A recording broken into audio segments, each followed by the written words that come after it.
مع انطلاق أهم بطولة رياضية حول العالم، وهي نهائيات كأس العالم التي تجرى لأول مرة في بلد عربي، بالتحديد عم نحكي عن كأس العالم قطر 2022. عشان هيك جبت لكم توقع بالصوت والصورة لميشيل حايك بيحكي فيها عن مصير المنتخب السعودي في كأس العالم قطر 2022. كلنا شهدنا بتاريخ 22/11/2022 فوز المنتخب الأخضر السعودي على راقصي التانجو بقيادة الأسطورة ميسي.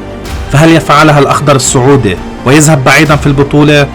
بالحلقة الأخير حتى تعرف توقع ميشيل حايك. وإذا مهتم بسلسلة التوقعات والتنبؤات رح أترك لكم روابط الحلقات بصندوق الوصف لجميع المنجمين، وخاصة تنبؤات مسلسل سيمسون عن كأس العالم المؤلفة من 4 أجزاء. معكم سمرجوني من قناة المتنبئ. ضوي زر اللايك واشترك بالقناة وخلينا نبلش الموضوع.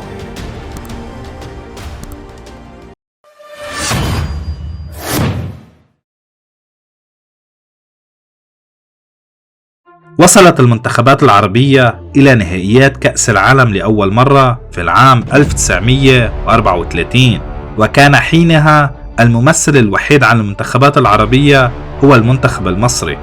وشهدت نسخة العام 2018 التي أقيمت في روسيا تأهل 4 منتخبات عربية لأول مرة منذ انطلاق المسابقة. وسجل المنتخب التونسي أول فوز للعرب، وكان في العام 1978 عندما انتصر على المنتخب المكسيكي بنتيجة 3-1.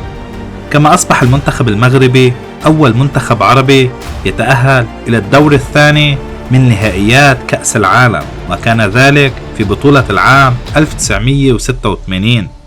ولكن بتاريخ 22 نوفمبر من العام 2022 التقى كل من منتخبي الأرجنتين والأخضر السعودي، وحدثت المفاجأة التي هزت أركان كرة القدم بفوز المنتخب الأخضر السعودي بنتيجة مبهرة ومستحقة 2-1.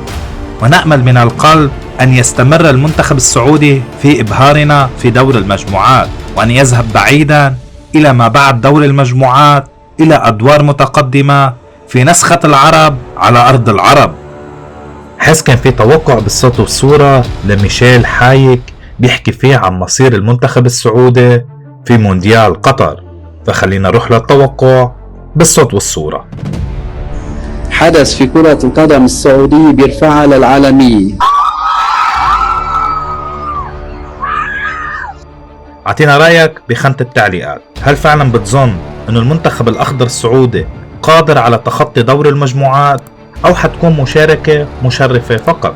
إذا تحب تعرف جميع توقعات المنجمين حول الدول العربية حاترك لكم جميع الروابط بصندوق الوصف. بتمنى عليكم تشاهدوها لأنه حلقات مثيرة للجدل. وهذا كان كل شيء، نشوفكم حلقة الجاية.